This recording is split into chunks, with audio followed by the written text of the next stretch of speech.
Show me the crypto. Show me the crypto.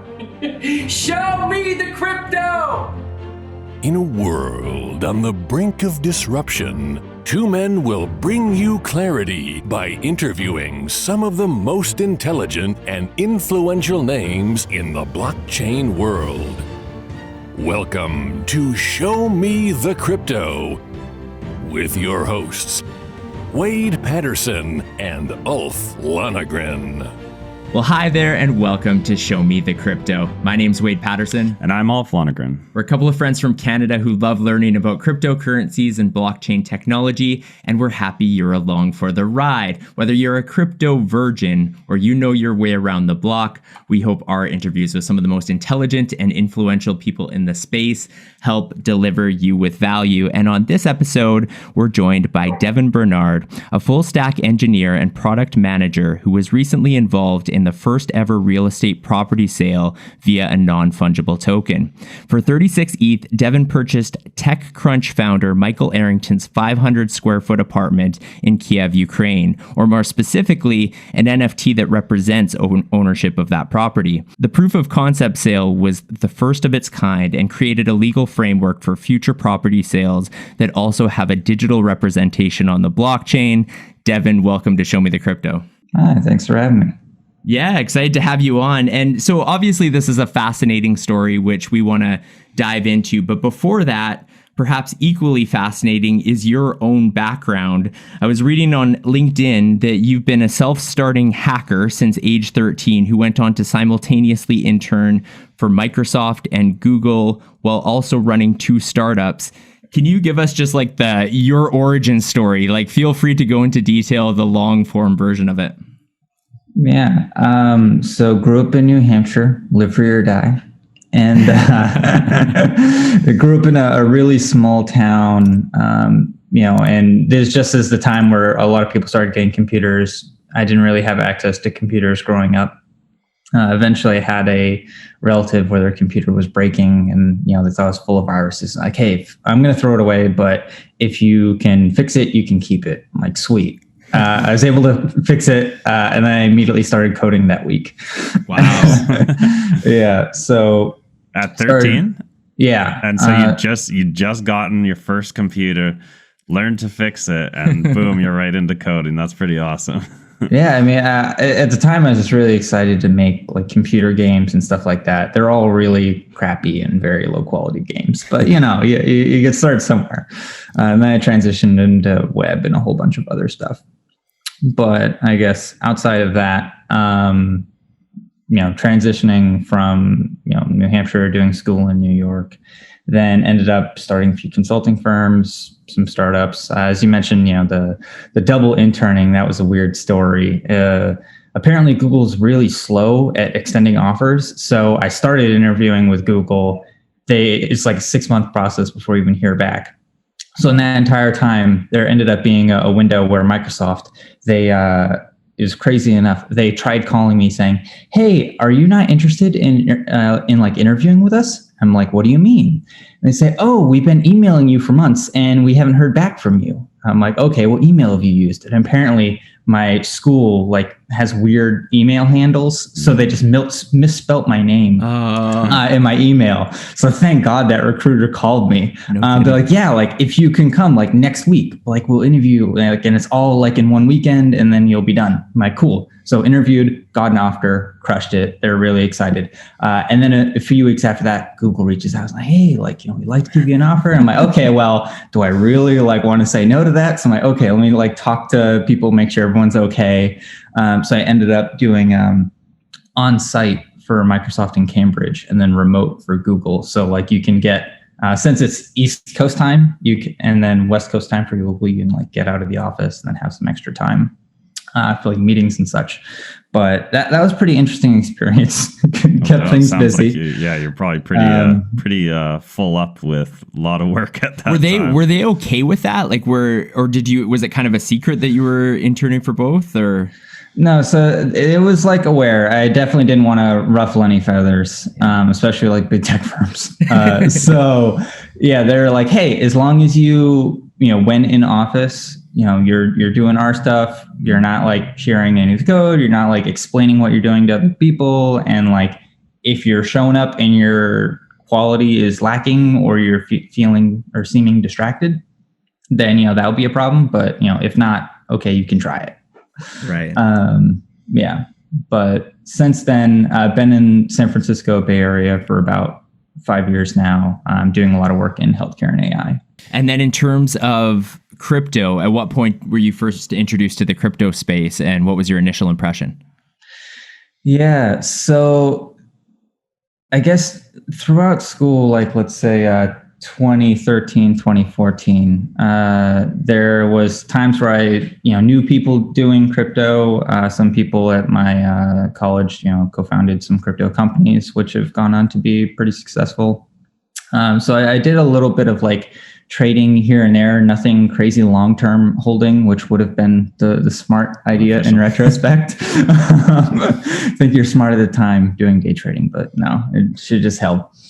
But anyways, I think I really got more back into it after GameStop. So I was able to ride the GameStop wave, had some fun with that. And then I realized how kind of frustrated or annoyed I was that stock market returns for my portfolio was like near zero. It like over a 3-year period, it dipped down and then broke even.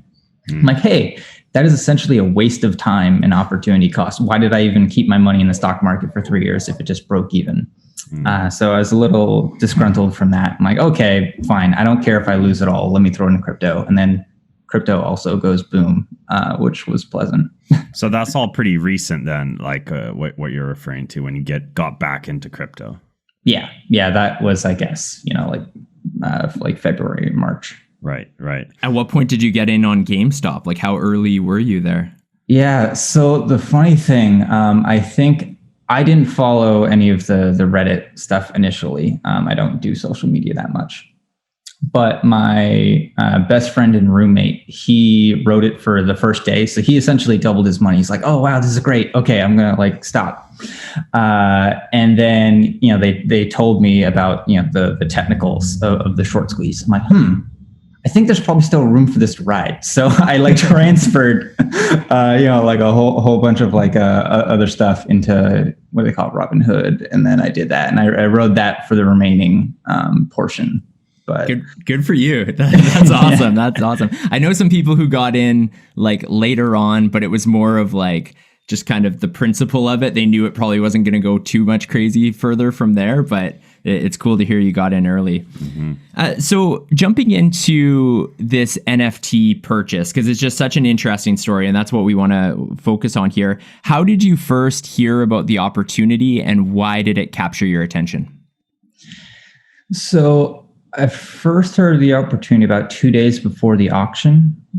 I just stumbled across it through, some tech news.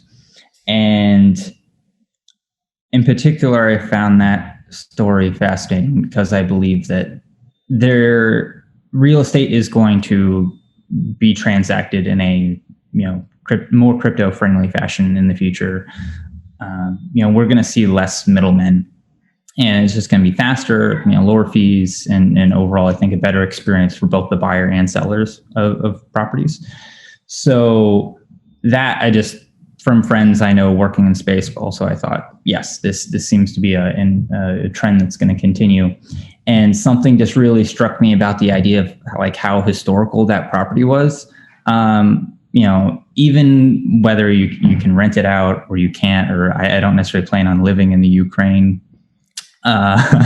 anytime soon, at least, then, I just thought it was very fascinating, the idea of, hey, like this is a first, both for the original, like, hey, there's a smart contract that we do to transfer ownership of a property and you can pay for it in cryptocurrency, in this case, Ethereum. Then also even making it more fast with an NFT just seemed very fascinating. And so what was the process for actually, like the concept is relatively easy to understand. I purchased property with an NFT as the primary, means of transaction, I suppose. But what was the actual process like? How is that legal? Was it difficult to figure out the ins and outs of making that an actual legal transaction? Just maybe you can get into the details there. Yeah. So there's a company, Propy, that is doing this tokenizing of real estate, or digitizing of real estate. And they create a legal framework to make this quite easy. If I were to try and briefly explain, what happens is every property in Ukraine is registered with the Ukrainian government. They specify an owner of that property in a registry. In that registry, they have a US company that owns the property.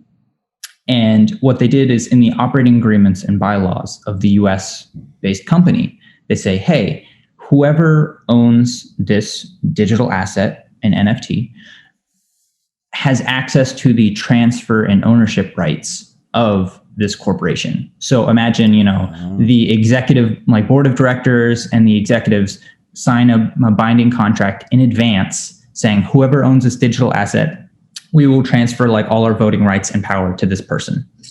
Now, there's two layers to this. I could have either just bought the NFT and then flipped it. And at that point, I literally just would have had to like type my name, like first and last name in a form. That's the minimal KYC, know your customer. Then, you just send someone ETH, cool, you own it. And then, someone wants it later, they give me their name, and then, they give Propy their name, and then send me ETH, and then they could have flipped it very easily, without knowing any, further KYC. Now, the second layer is if you actually wanted to take ownership of the LLC, which is a right and an option, but not mandatory. So imagine in the scenario of if you lost your keys for your wallet, then you wouldn't necessarily be able to prove that you owned that digital asset. So you might want to further securitize that by also like owning the company, just is like, have an extra, safeguard. Yeah. Cause I could only imagine like, oops, I dropped my ledger, off the boat. Guess my house is gone. That would kind of suck. And now nobody owns the house. Yeah, pretty much. So, there's two layers there, but as far as like flipping property, like there's no legal documents or anything else that you would have need to sign unless you planned on taking over the LLC. So like you actually could have just sent people ETH, boom, you own it, and then transfer over from there, and just the paperwork. And that's based on those two factors. Like if you mentioned the name and holding the NFT. So if by chance someone got the NFT, but their name wasn't in that, I guess, know your customer registration, is there like, what would happen in that case? Would that cause, if they were like, oh, I have the NFT, I'm holding like it's physical, but it's not. But if they were like, oh, I have the NFT now, I'm the owner, but your name's still, I guess, in that contract, is there an argument to be had that, well, no, it hasn't transferred correctly? Or how would that work? Yeah, so maybe gray area. Yeah, so in this scenario, the US-based company is supposed to give all voting rights and all abilities for executionship on the NFT owner. So whoever has that private key, even if your name, like you didn't type in your name to that form, you can then prove, hey, like my name wasn't previously on this registry, but I own this asset, therefore add my name to the registry. I see. And, at that point you just say, hey, like my name is, John Doe, send me the keys. And then get, okay. Right. You prove that you own the asset. Now, of course, if they want, they can have more things of following up with the previous owner and confirming, oh, yes, you did steal this. Someone didn't like run up to you at gunpoint and say, give me your NFT house or something. Because of course, that wouldn't work. But I'm curious about that, because to me, that's one of the, I guess, I mean, it's super interesting to even just consider buying something physical and that's expensive and like permanent, at least mostly permanent, like a piece of property. But on the flip side, it's also super interesting to consider how NFT, the advantages of it. A lot of the things that come with that are the ease of transfer. And so at some point down the road, like you mentioned, if this is the way of the future and more people start transacting in this way, at some point you would think, there's going to be some sort of criminal or fraudulent activity that will eventually take place. And so it could be a real scenario at some point that someone is held at gunpoint and someone else does take that NFT from them, potentially, if they get access to their private key. Now they have the NFT. And at that point, I suppose, to get away with that, we're talking about something physical, right? So it's like, well, they would have to show their face, right? You can't really hide unless you want to never use this place. So if you are now claiming that you're the owner, I suppose something like that would just go to court like any other, type of crime or something like that. Yeah. So imagine the scenario of like, if someone steals a car, they have full physical ownership of that car. And, you have a paper trail proving the provenance or origin of that car and that they weren't indeed the true owner. So then you go to court, sue them, take it back. So I would guess in this scenario in the future where, people have digital ownership of these properties, then someone, if they were to try and steal it, and even if they successfully stole it, then people could go to, the government saying, okay, well, in your registry, it is tied to this corporation or this individual on paper. You can see that like there was this digital transaction of the asset. That digital transaction was, under duress or was like, somehow not legal. Therefore, like I want to contest this. You prove your case in court, and they say, hey, okay, either give it back or we will put you in jail or something. And even in that scenario where there wouldn't be jail time, you can of course, if it is held by a company, you can through your bylaws generate a new NFT, burn the original, and because I technically have the option to sell the property not as an NFT, right? If I just wanted to go the traditional real estate route, I could do that. I would just need to burn the NFT because that, logical chain of ownership now becomes nonsensical.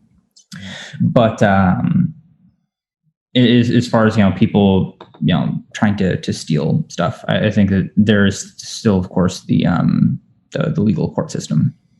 Right. So this year, NFTs have been one of the big stories in the crypto space in general. Their popularity going from relatively unknown in the public space to, headlines and crazy amounts being paid for some NFTs that are nothing more than just digital art. There's nothing built into the smart contract, no utility. Looking at the price you paid, 36 ETH, to me seems pretty reasonable. The fact that you're getting an actual, piece of property with it. What are your feelings on the value? Do you think you got a good deal on this? Yeah. So I had a price baked in mind. And, luckily I was able to come in under that price. I assumed going into that auction that it would have gone to some ridiculous figure that, the speculators and the people that are just like, hey, I got in on ETH when it was $10 and now I'm like, I have hundreds of millions of dollars. I'm just going to buy this because I don't care. I wouldn't be surprised if there's a few people out there that were willing to do that. So I thought the property was going to go for like hundreds of thousands, maybe even like $500,000 or whatever. You see these like digital NFT houses that's essentially just a VR experience that sell for $500,000, which, I would speculate, hey, everyone puts different value on stuff. So fine, if you value it that much, great. I wouldn't. When I was speaking with Michael Arrington, he mentioned that he was appreciative of the fact that the price came, within a multiple of regular real estate pricing, because I think if we were to have this price of the house for, millions and millions of dollars, like something like way above market rate, then it would have almost taken away some of the grounded reality of, hey, this is like the future of real estate and like how we just plan on transacting properties. It's not, as much as a gimmick thing. Yeah. So I feel like if it were to go to speculative pricing instead of something more based in, hey, this is like a realistic value for the property, then that would have kind of made it more gimmicky, which is maybe why they had it be a little less of a mainstream thing, because they only announced the auction a week in advance. So, if they wanted, they could have set it, super far in the future and probably got a lot of more bidders. What about the fact that it's in Kiev? I mean, just in general, buying a property that's in a different country across an ocean, is there any difficulties you foresee in managing a property that isn't close to home? And have you ever been to Kiev? Do you plan to go out there? So I have not yet been to Kiev. I plan on going there soon, of course, to set up the place for short-term rentals. And of course, it'd be fun to see the place. But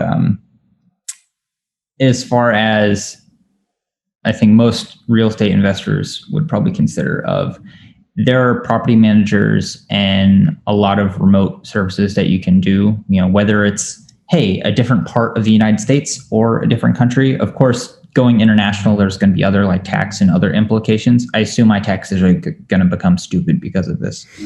Hopefully not. But whatever. Yeah, we'll see. I'll try and get people to figure out as best they can. But as far as, taking care of a property and renting out, like there are people that you can pay, percentage management fee to do that. And as far as, buying something international, I would say not being able to see the property. Like I only learned the address of the property after I already bought it. So I'm like, I hope it's real. I'm pretty sure it's real, but I'm not 100% certain. The funny thing was, apparently, if I heard of the auction earlier, apparently they send out a bunch of like diligence documents. Like, hey, the property was assessed by a bank. It assessed for this much. Yada, yada, yada, all the legal stuff. I could have had access to those documents, but I joined the game late. But, I assume that there's always going to be a little bit of a trust factor. Okay, eventually we need to also digitize the whoever is providing these assessments and appraisals and making sure that, these people are credible, kind of like SSL certificate verification for that process. Because you have like authorizers and then people that just, are participants. Ulf, do you realize that our audience has either been watching or listening to this episode for 20 minutes? 20 minutes? They should probably subscribe. Yeah, they should subscribe and they should like and comment and hit that notifications bell. Oh, and did you tell them about the NFTs?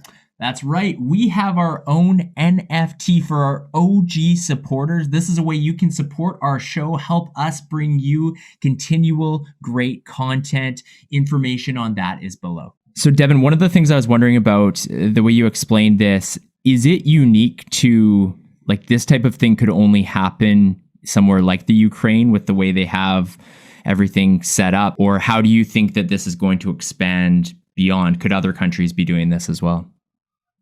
Yeah, so Propy has already transacted, I believe, $1 billion worth of real estate in the US as regular like smart contracts, not necessarily NFTs. Of course, this property was the first. That was just because Ukraine made it a bit easier.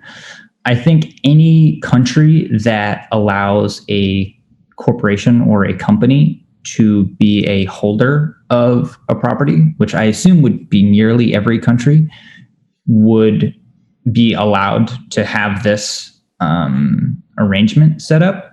Because if you only had individual ownership, then an individual isn't necessarily tied to act in a particular way, even though I guess they still might be bound by a legal contract, but might be a bit harder to enforce against them. But like realistically speaking, if a company can own a property and that company can enter any kind of legal agreement that they want, including selling the company for someone for some arbitrary clause, then yeah, like they should be able to do that. And going back to Propy and their involvement, so I don't know too much about their technology. I know they have some real estate software of some kind that helped you facilitate this transfer.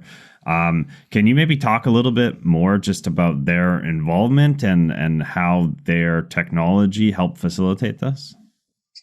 Yeah, so they are the people that write the legal contracts in like the real world. Like here's a physical document that, we say is the controllership of how the company works and how, the wrapping of a property would work. So they do all the legwork to make sure that the physical asset is properly like wrapped in a company and like have all these bylaws running properly. And they also happen to have written the smart contracts for, here's actually how, the transfer would go back and forth. And I assume those, at least how NFT smart contracts and other stuff like that is a bit commoditized and like open source right now. But I definitely think their expertise is the, that legal framework document, because it's still a very new space. Yeah. Okay. And part of the reason I asked that question is just because when we think about real estate transactions today in the traditional sense, there's a few parties that are involved. There's always a lawyer. There's always a real estate agent. There's always a mortgage broker. Well, if you're getting a mortgage, and I guess my curiosity here with Propy is like, if we go forward, this is the future. People start doing this through NFTs, and it's not a resell. It's like a new purchase with a new NFT, and this contract needs to be created.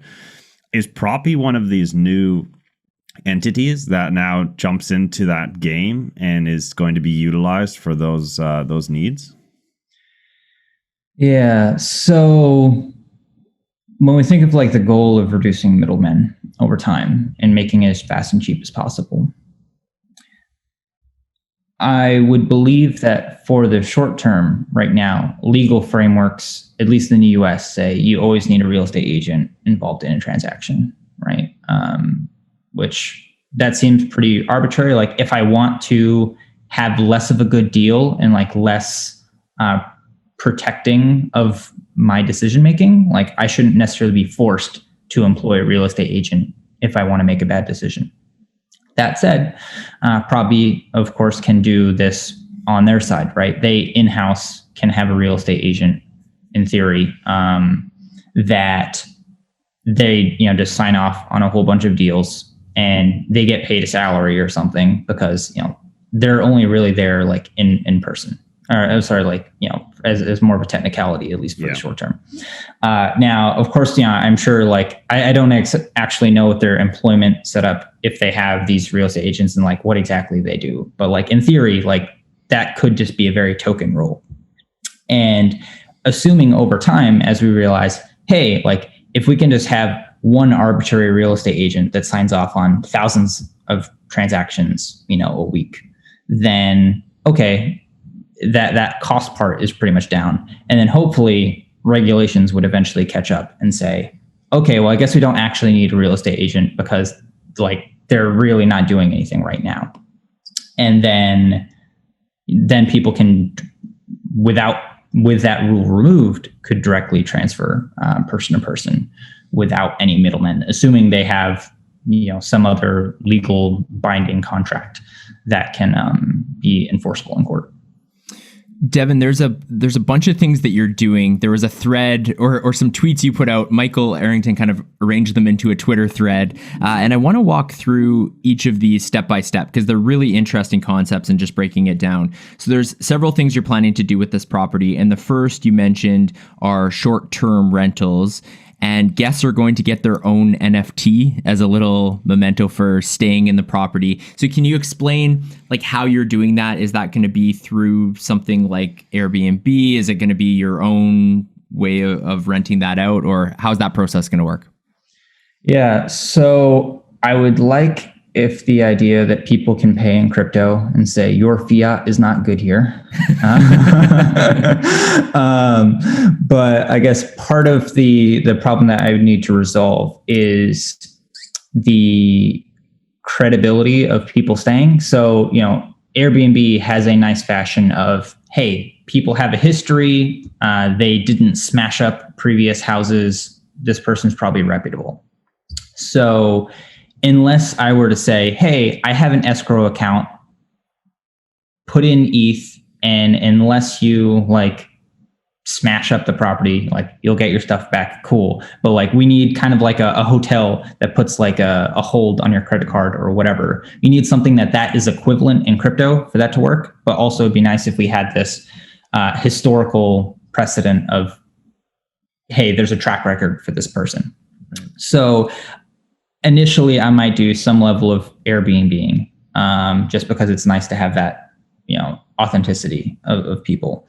But I could very much eventually see we have some other form of verifying that people are, not going to cause problems, and it's entirely crypto and like self-hosted on the site.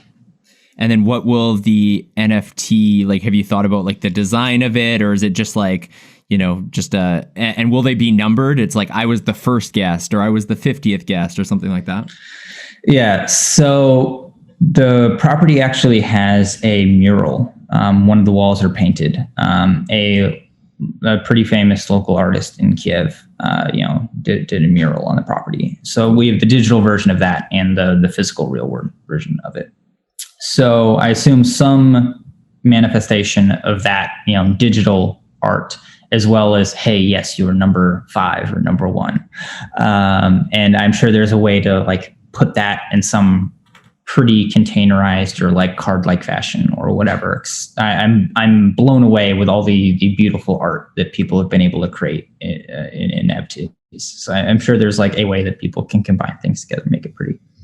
And on the subject of digital art and getting into maybe that, that digital realm, there's something else going on around augmented reality and virtual reality. Is that right? And maybe you can explain that. Yeah. So imagine, the mural at the property. So we can take that mural and kind of section it off into like 100 or 1,000 different grids, right? Squares. And you can auction off each of those grids, and someone can say, hey, they have a message or an image that they would like to, send off. So you can, of course, have a digital version of, on any website, you can look at, a particular section of the mural and say, okay, cool. Like, hey, so-and-so from this place wrote something great. But you could also, when you visit the property, you can have an AR experience from your phone. You can overlay, when you're viewing the mural, you can actually see overlapping. So that will require some extra innovation to build out, just 'cause you need to actually connect that digital grid to overlay on top of the physical mapping of the apartment. But that's definitely doable. And I think that would be interesting both for anyone just online that happens to find it interesting, but also, eventually if people find it, very curious or fascinating, almost like a museum-like fashion to visit a place, you can see it in the real world as well. This is going to date myself, but it makes me think of, there was once a website called something like amillionpixels.com. And it was literally just a web page with this big square, and it was just 1,000,000 pixels. But the person who created the website, they were selling each individual pixel for $1, and they sold the whole thing, I believe. And so people like some, I believe even some bigger companies bought like big chunks of it, right? And filled up this huge grid full of different advertisements or whatever, just to be a part of that sort of history. At the time, it was getting a lot of press. So it reminds me of that, but that's like obviously not as cool now as something like virtual reality and augmented reality. But yeah, funny story. And then the third innovative, because you've got a list of things you're doing here, but you're also considering tokenized ownership. So how will that work? And is that going to be involved with like you giving up then some fraction of what you own? Yeah. So I was thinking of converting the NFT into something that is like breaking up into portions. So imagine you could own a 1/10,000th of the house. I was advised by Michael Arrington that it was probably a bad idea to do that. Because your taxes will come ridiculous. The IRS will not be happy. But also the SEC gets very picky when people start offering securities and stuff. So they'd say, hey, we really don't like this. Don't do that. That could be very regulation and like financial bad. So I would, in theory, I like intellectually and emotionally find that very fun. I would like to see if there's a way to pull off. There might be. Some people are doing fractionalized real estate for big commercial, like 100-unit buildings, where, okay, if you spend, tens of thousands of dollars for someone to own a fractional part of a property, that's worth hundreds of millions of dollars, then like that's fine. But spending tens of thousands of dollars for legal paperwork for something that's worth like $100 or $1,000, your slice of something, doesn't really make sense. So if there's a way to make sure that ownership is like legally maintained and the SEC wouldn't go crazy about it, because this is still all very new, and it's not legally problematic or expensive for folks, then sure, we could explore that. But apparently that's might be too on the bleeding part of bleeding edge. So yeah, it sounds a little bit dicey for sure. And then the fourth thing is a crypto mortgage. So you've already, obviously you can afford, you've gotten the property, you've paid it outright, but you're still considering a crypto mortgage. So how will that work? And like, what company is it that's offering a crypto mortgage? Yeah, so it's Helios Lending. They will essentially say for any digital asset, they can get a value of that asset and then provide you, crypto in the form of, mortgaging that asset.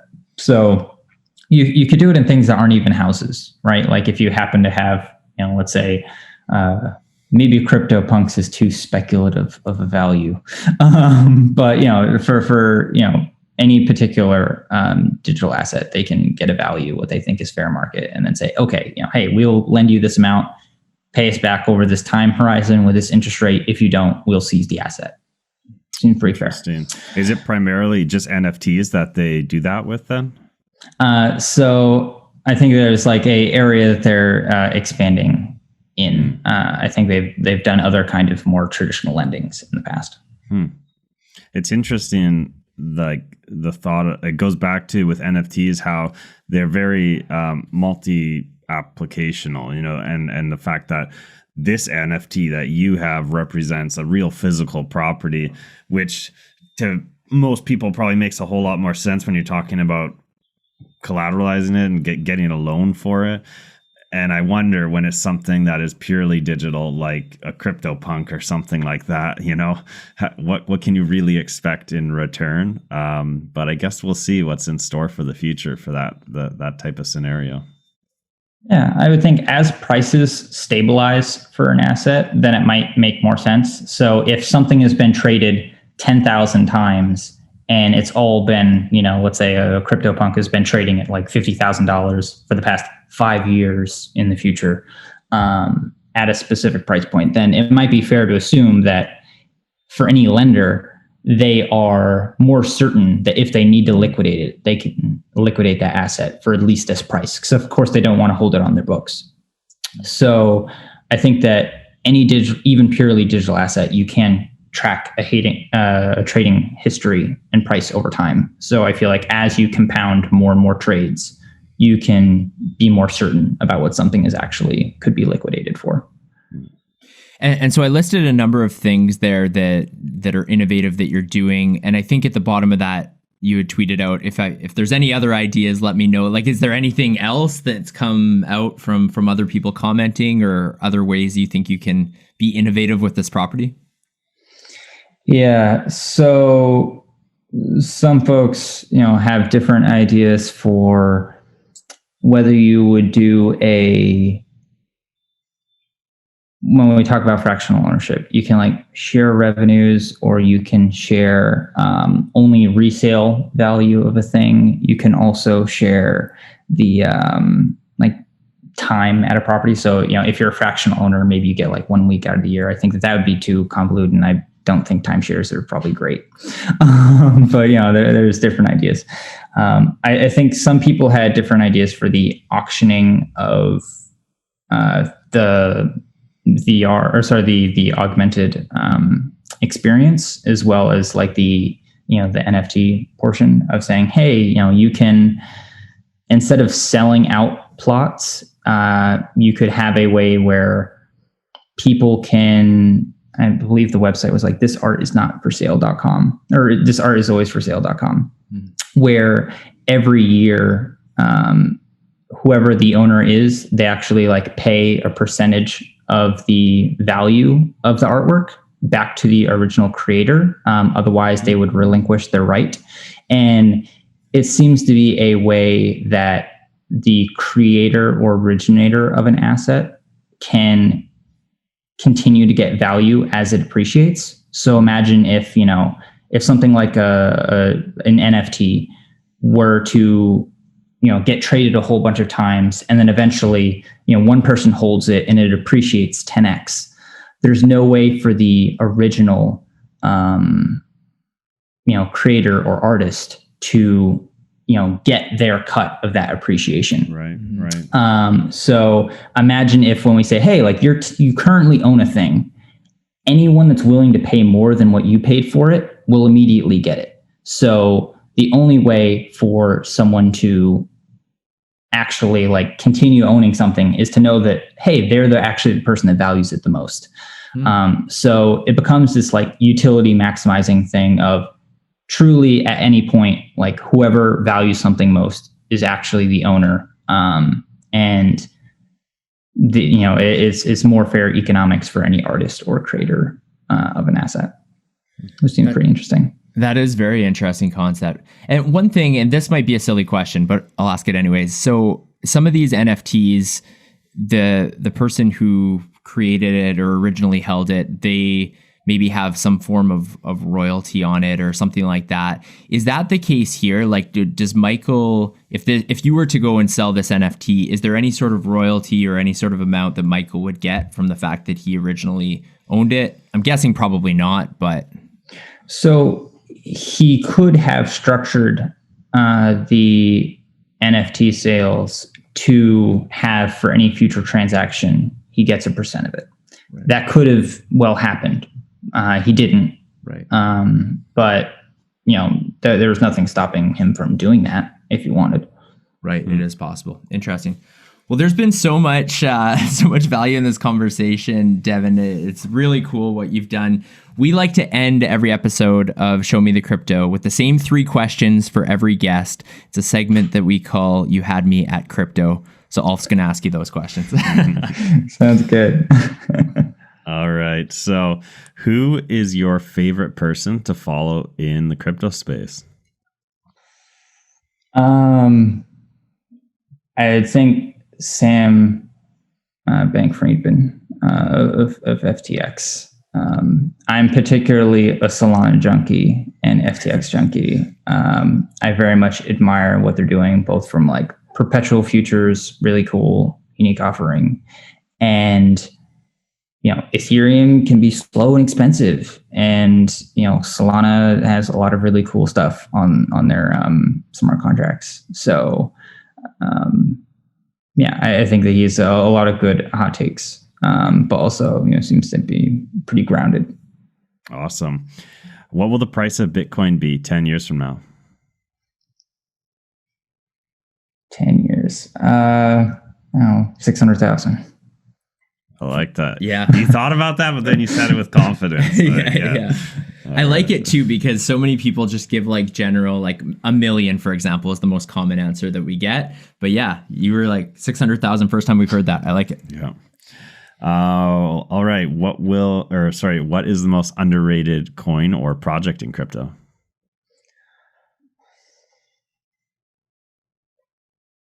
Oh, I have 2 in mind, but it's hard to pick between them. You can say both. Okay. I think first Solana. A lot of people don't know about it, even though like the transaction speed and the amount of volume that they've already processed is they've already processed 50x the volume of Ethereum has ever done, and they're like 1,000 times faster. It's insane. Wow. They already have a bunch of apps running on their blockchain, but of course it takes more time for a developer community to grow. So I think that is just going to be like a very pressing force going forward. Like people always joke around about like, this is an Ethereum killer. And like, I'm sure there's a bunch of other really cool like smart contract stuff out there. But as far as these people, they're really smart and seem to have something and they actually show success. The other coin that I always find interesting is mobile coin. So it is essentially a privacy token where we say, hey, I want to give you money. I want to make sure that only you and I know about it. No one else can know. And there's a few other privacy coins out there, but I think mobile coin seems to be implemented the best. Also, it is advised by the founder of Signal. So this seems to be a coin that is, how should I say, like mobile coin is the only cryptocurrency implemented in Signal Messenger. So many messaging applications have been trying to add a cryptocurrency or a way to send payments between people. And we know Signal is probably one of the most reputable private messaging applications. And right now they have it live only for UK phone numbers. But people in the UK can privately, receive and send value between people, and eventually that will, roll out to other countries as well. But I've been very excited about that project since hearing of it. Super interesting. Well, this has been an awesome conversation, Devon. Thank you so much for joining us on this episode of Show Me the Crypto. Yeah, thanks for having me, guys. It's been a fun time. Thank you for listening to Show Me the Crypto. Please make sure to subscribe as well as rate and review this podcast.